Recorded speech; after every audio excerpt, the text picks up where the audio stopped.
আমাদের ক্যাম্পেইনে যেটা মানুষ সবথেকে ভালোভাবে নিয়েছে, সবথেকে কম কষ্ট দিয়ে কম বিরক্ত করে কিভাবে ইলেকশন ক্যাম্পেইন করা যায়। আমরা একটা টিমে কোথাও 10 জন আর বেশি যাই না। স্বাভাবিকভাবেই একটা আসনে নির্বাচন করতে হয়, তাই ঢাকা আটে করছি।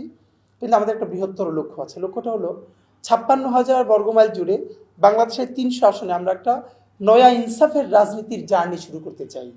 এমন একটা মডেল দাঁড় করাতে চাই, আজ হোক 10 বছর পরে হোক, বাংলাদেশের প্রত্যেকটা মূলধারার পার্টি ইনশাল্লাহ আমাদের এই মডেলে ফিরবে। ইতিমধ্যে দেখেছেন আমরা ভ্যান র্যালি করি, আমরা একটা ভ্যান নিয়ে যাই, আমরা কোনো বাইক শোডাউন দিই না, রাস্তা রাজপথ বন্ধ করে আমরা গাড়ির শোডাউন দিই না। ইভেন আমাদের ক্যাম্পেইনে যেটা মানুষ সবথেকে ভালোভাবে নিয়েছে, সবথেকে কম কষ্ট দিয়ে কম বিরক্ত করে কিভাবে ইলেকশন ক্যাম্পেইন করা যায়। আমরা একটা টিমে কোথাও 10 জন আর বেশি যাই না। ইভেন মসজিদের সামনে যখন আমি দাঁড়াই, তখন আমি একা দাঁড়াই থাকি, আমাদের বাকি 8-10 জনকে দূরে দূরে দাঁড় করিয়ে রাখি, যাতে আমরা 5-7 জন একসাথে দাঁড়ালে মানুষের আসা যাওয়ার পথ বন্ধ না হয়।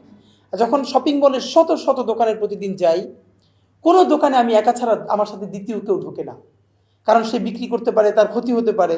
মানে মানুষকে কত কম ডিস্টার্ব করে, কম কষ্ট দিয়ে ক্যাম্পেইনটা চালানো যায়।